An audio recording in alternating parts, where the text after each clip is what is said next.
सगुन सेता सनाम के तो तेहन सेता रनक कमी काज इन एहब किया और अड़ी दिन पर दूसरा व्लॉग वीडियो स्टार्ट किया। तो मोटिवेशनल व्लॉग वीडियो कना नोआ दो ना और ओना साथे स्टोरी हो और तेहन दो हाउस होल्ड वर्क को इंक्लूड का नोआ रे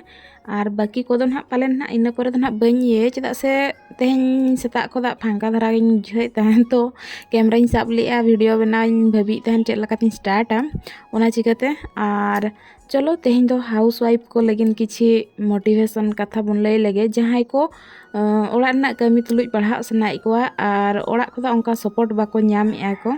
तो अब बाहु कुड़ी क्षेत्र रे चेक चिका से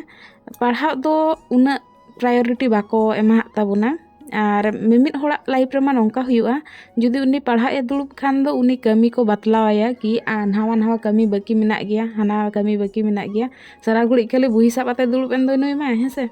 तो ओंका जहाँ जहाँ को लाइफ रे हुयुग कना मेटांग कथा उयहर दो का पे कि आपे सपोर्ट पे कोयल खान सपोर्ट को एम को आपे ओड़ा होड़ा मोटिव पूरा पे बड़ाई चाबा हका कि उनको को सपोर्ट पिया से बाको सपोर्ट पिया तो तीस रहो लयते दो पढ़ा आलोपे दुड़ुबा कि इन पढ़ा आलोपे डिस्टर्बिंगा से जेहेतु अब बहु कुड़ी केना बोन तो ओना सुविधा दो अब दो बाबो नाम दाड़ेया ओना खातिर ते सब बड़े ध्यान रे दो पे जुदी पढ़ा सनाई पे गया आपे लाइफ रे जहाना बनाव सनाई पे गया इना खान दो निदा बेला पढ़ा पे और बांखान सिमरात ते होड़ अवरी को बेरेट माड़ा रे पढ़ा पे जेमन पढ़ा कना पे मेनतेन हो होड़ आलो को बड़ाई दाड़े गोदा मा तो दिनों को निहाती 30-40 मिनट आप लगिन उड़ूक पे इनगे काफ़ी गया 365 दिन रे जुदी आम इन समय आम लगिन उड़ूक दाड़े ओना समय मेसा हाते आम अड़ी मारंग परिवर्तन एमा हमाय और निना बड़ाई का पे ओलो पढ़ा हुए तो नोआ लगिन ते बाको सपोर्टा कि ओल पढ़ा लेन खान बुद्धि दिशा नामोआ हर डहार नामोआ और बांग जहाना मिद हर आजा माने स्टेबिलिटी अगुया इनकम हजूक तया ओना खातिर ते और इनकम हेज लेन खान मा परिवर्तन आय होड़ ओना खातिर ते हुए तो हुई दाड़े सपोर्ट बाको एमोआ को तो जुदी निजोरा जंगाते निजे तिंगु सनाई पेया और पढ़ाओ ओल पढ़ाते जहाना बनाव सनाई पेया खास करी ओल पढ़ाव दो नोआ लगिन दो बांगा कि खाली चाकरी नामा और बांखान होड़ ठेन देखा लका पढ़ाव ओना दो बांगे मिदटां बहु कुड़ी जुदी पढ़ाव कना उनी आजा उपरूम बनाव सनाई कना खाली बहु कुड़ी सुमुंग आते दो आदो बांग ताहे सनाई कना उनी बनाव सनाई कना एटा होड़ लका आज हो इंडिपेंडेंट और दरकार पड़ा खान ओड़ा फैमिली रना हो सपोर्ट दाड़ेया माय आज रिन आयो बाबा आपा बारे ओड़ा हो सपोर्ट दाड़ेया को माय जहाँ लका कोड़ा हपन को खोजो आको कि आपा बारे को बेस रे को ताहेन मा उनकुआ झोतना दायित्व हता सना को कुड़ी हपन हो ओकारे चोंग बांग ओकारे मने मने ते ओना हजू गया कि इन जुदी इंडिपेंडेंट इन ताहेना जहाना एटके टोणे को असुविधा करे इन हो आपा बारे ओड़ा रेन होड़ी सपोर्ट दाड़ेया को तो जोतो कुड़ी हपन ओना को खोजो गया मेनखान जेहेतु आबोआ सेदाय खोदा चालू हेज एकना आपा बारे ओड़ा दो उना बाबो सपोर्ट दाड़ेया को जेहेतु आपो की होड़ चितान रे डिपेंडेंट मेना बोना ओना हम मिदटां कारण हुई दाड़ेया कुड़ी इंडिपेंडेंट बनाव रेना इच्छा रेना और दोसार हुयुग कना आबो जहां पढ़ा कथा बन लईया पढ़ा दो समय दो तीस रहो अब दो बाबो नामा बन बहु कुड़ी हिसाब ते दो मिदटां स्टूडेंट लाइफ रेना पढ़ाओ टाइम भिना गे ताहेन उन समय दो अब ओड़ा होड़ को अब पढ़ाओ छाड़ा और एटा कमी रे उनका बाको भेजा बना किंतु बहु कुड़ी आते दो पढ़ा छाड़ा एटा कमी झोतना एको कमी हचुआ बना ओना खातिर ते जदि टाइम बांग उडुक कना टाइम दो निजे तेगे उडुक हुई बना चेदा से टाइम दो ओंकान जिनिस कना जुदी आम निजेते बांग उडुगा ओना दो बाय उडुगोआ जहाँ तिना कमी ताहेन रहो जहाँ लका एनांग रे इᱧिᱧ लई केया सेता बांखान अयुब इन 40 मिनट गान दो निजोर लगिन उडुक लेखान गे लाइफ रे आम अड़ी गान माड़ांग तेम लहा दाड़ेया और निया परे दो ना मोटिवेशनल वीडियो अगुआ गिन तहना और आपे को सला नौका गे जोड़ारिन तहना तो तेहन दो बिटी तको को हेज एकना ओना खातिर ते उनको बखरा गे हकु कुኝ उतु के को हकु लाज को घांटो को दाल को ओना को इसिन बड़ा हते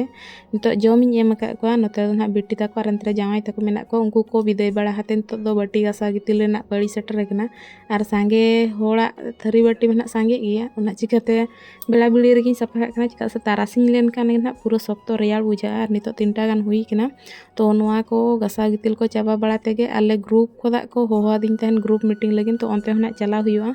और जहाँ लगे लेके ओलो पढ़ाओ जुदीम इये से मांग आमा मोनेरे जहाँ गिल्ट मेना ओना मांग उडुक में मिमित जेखा अब चेक बन चिका ओलोग पढ़ा बन दुड़ुब को मेनखान मोने ताबन दो ओड़ा कमी रे तहना अड़ी जेखा इन सला नोवा हो हुई केना आर नोवा चेक लगातिन समाधाना ओना उयहर ते मित जेखा इन नोवाइन ट्राई लेआ कि जहाँ जहाँ इन्या कमी रेना मेना ओना मिटांग कागज रिñ ऑल दोहो लेआ आर कि नोवा कमी तो तायम तिन कमिया आर इना हेलो इनि ठिका किया कि उना बन डिस्टर्ब लेना कि इन्या कमी रेना मेना इनि पढ़ा कना उनका जहाँ मोने ते हिजु ओना उना बाय हेज लेना आर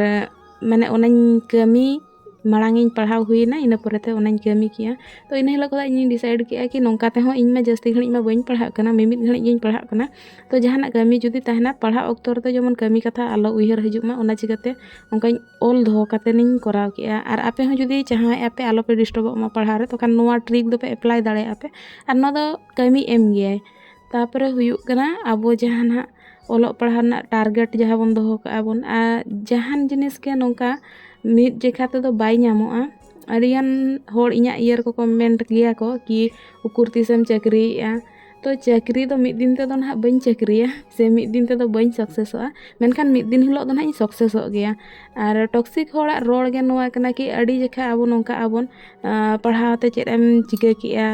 पढ़ाते चेद एम ये माने बहु कुड़ियाते पढ़ा चेद दरकार हाना नोआ रोड़ाते माने ये मा सरहा मा बाको सरहा बुना मेनखान नुना नेगेटिव कथा को मेना को आर आबो ह्यूमन नेचर नोआ कना नेगेटिव दो अड़ी लोगन बन एक्सेप्टा आर ओना एक्सेप्टाते आबो मनोबड़ो जहाँ तहेना से ओना रपुदुआ तो निया परे तो जहाँ कथा आपे वीक पेलाका पे बुझावा ओना कथा को दो इग्नोर गिड़ी काते आर जहाँ कथा आपे सपोर्ट एमा पे लका पे बुझाव या ओना को दो एक्सेप्ट पे आर ओना साथे आपे माने जहाँ को लैया को बांगा से प्रयास दो ओना दो जारी दोहो का पेगे तेहेन जहां होड़ आपे लांदा उडो पेया को मिद दिन हेलो उनको होड़ आपे सक्सेस गे जवाब एमा को आपे दो रोड रुआड़ हो बांग हुआ आर जतो होड़ सला तापामाते जतो होड़ सला रोड रोपड़ाते उनको जतो होड़ उत्तर एमाते दो तीसरो होड़ दो बाम बुझाव चो दाड़िया को रोड होड़ दो को रोड गया आम जहाँ तिना आको एक्सप्लेन आतम बुझाव करे हो कि नोआ कारण हावा कारण चेद हो ओना दो बुझाव दरकार बांगा आपे दो आपे कमी रे फोकस दोहे पे जहाँ लका कि ओना कमी के मिद दिन हिलो आकोय उदु आकोय कि हां नेल पे नोआ हुयुग कना इन्या कमी जहाँ आपे पर लय था नोआ हुयुग कान तापिया तेला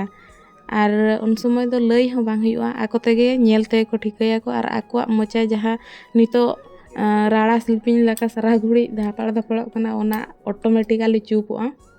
तो चलो तेहन को आर दूसरा नोय ना बन स्टार्ट एबन वीडियो ना कंटिन्यू हजुआ चेदा से नोडे हो इन्या अडिगान मांग खदा गिन लई का पे वीडियो इन चिली कना आ चेदा इन बनाए वीडियो तो ओना दो पालन लई दो बांग जरूरी कना तो वीडियो हो आर पढ़ा हो ओना हो कंटिन्यू आ